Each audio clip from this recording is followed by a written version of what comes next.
La creación de la prosperidad y la pobreza.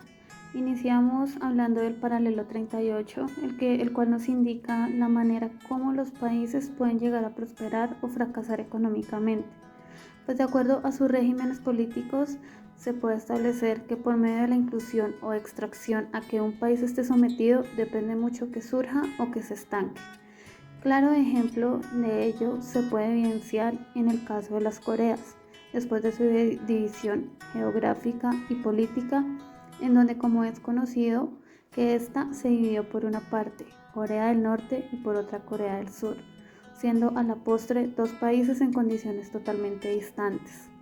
Aseveración que parte en el caso puntual de Corea del Sur, el cual se caracterizaba por una economía basada en la implementación de la denominada inclusión económica, que va de la mano de aspectos políticos, los cuales van dirigidos a fortalecer el ámbito social en todos los campos, lo que confluye en un aumento significativo de las riquezas del país, en donde se acude a medidas dirigidas a garantizar una igualdad, de tal manera que todas las personas tengan acceso a la propiedad privada, la creación de empresa y obtengan incentivos que los motiven a estudiar y materializar sus conocimientos, lo que concluye en un sistema económico próspero. Pero también es importante, como se mencionaba anteriormente, que esto depende mucho del sistema político inclusivo, que tiene como fin repartir estas riquezas entre todos, terminándose en un sistema pluralista, pues de no ser así se estaría configurando un sistema político absolutista, como es en el caso totalmente opuesto de Corea del Norte, pues allí se muestra de manera clara un sistema extractivo que busca el beneficio de unos pocos, quienes tienen el control político y, aprovechándose de esta condición, utilizan el medio social, pues tienen como objetivo extraer las riquezas de una mayoría para lucrar a unos pocos. Así las cosas, se puede decir que los países son pobres porque su eje central está basado en la corrupción. No existe la propiedad privada, que es la base clave para un crecimiento económico. Se carece de oportunidades, las personas viven sometidas a un régimen político comunista que los extrae en su economía. E inclusive, y a manera de ejemplo, se puede evidenciar que los jóvenes no tienen acceso a una educación que brinde garantías de crecimiento, e inclusive las personas ni siquiera conocen los derechos que tienen. Un país con un crecimiento económico es porque tiene como principal componente una política inclusiva que ofrece garantías, se lucha contra el fraude, se tiene un control de presupuesto, ya que se maneja de forma adecuada y se utiliza para fines netamente económicos. Además, incluye a todos los ciudadanos y se brinda garantías y oportunidades iguales para todos. Los jóvenes tienen la oportunidad de una educación que los enfoca además a escoger las carreras que quieren estudiar. También los ciudadanos pueden acceder a préstamos con el fin de poner en marcha todas las ideas de negocio que les pueda surgir.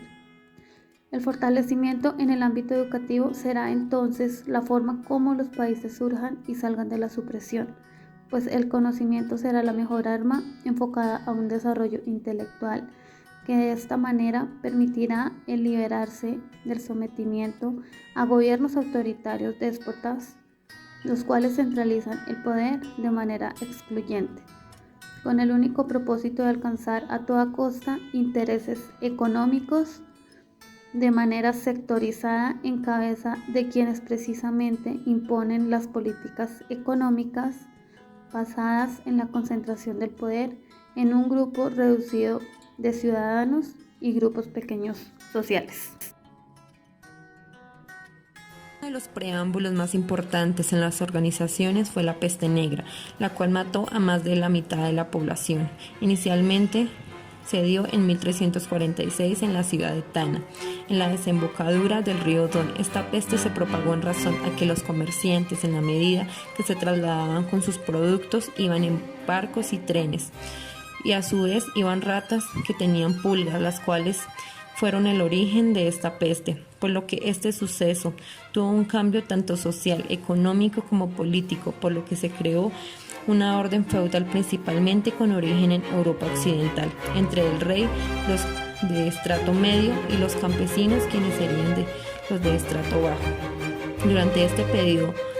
podían acceder a la tierra mediante trabajos militares. Estos últimos, también llamados terratenientes, sometían a los campesinos, también llamados siervos,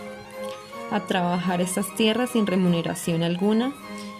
y pagando impuestos. Sin embargo, esta situación empezó a tener cambios positivos para los siervos en razón a un convenio pactado entre el señor feudo para que los campesinos se libraran de trabajos obligatorios con remuneración. Por lo que en 1351 se aprobó el Estatuto de los Trabajadores con el fin de fijar los sueldos que se generaban antes de que empezara la peste. Como esta estrategia no funcionó, en 1384 se crea una revuelta en cabeza de los trabajadores. Sin embargo, esta tampoco funcionó, lo que dio inicio a un mercado de trabajo inclusivo en Inglaterra, aumentando los sueldos, por lo que es importante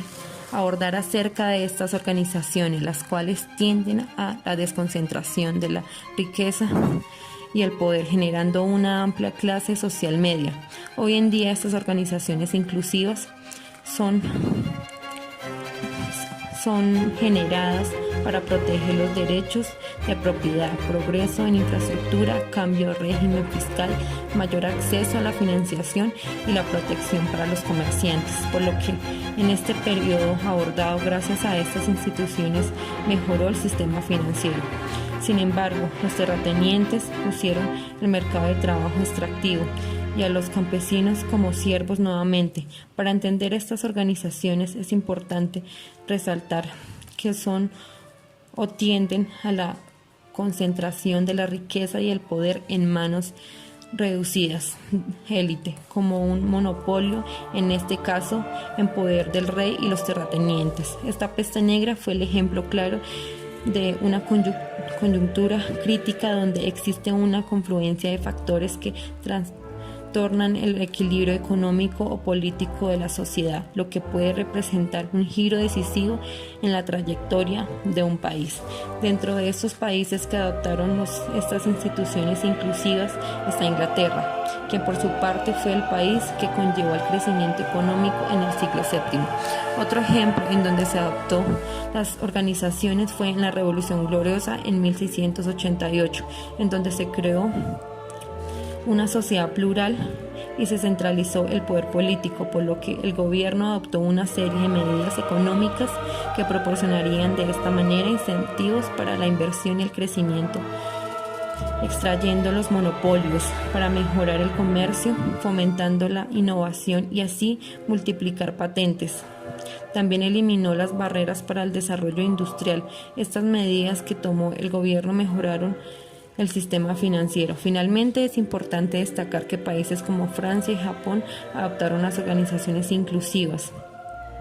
Y por otro lado, los países que impidieron que sus instituciones se convirtieran en exclusivas, como es el caso de Estados Unidos o Australia.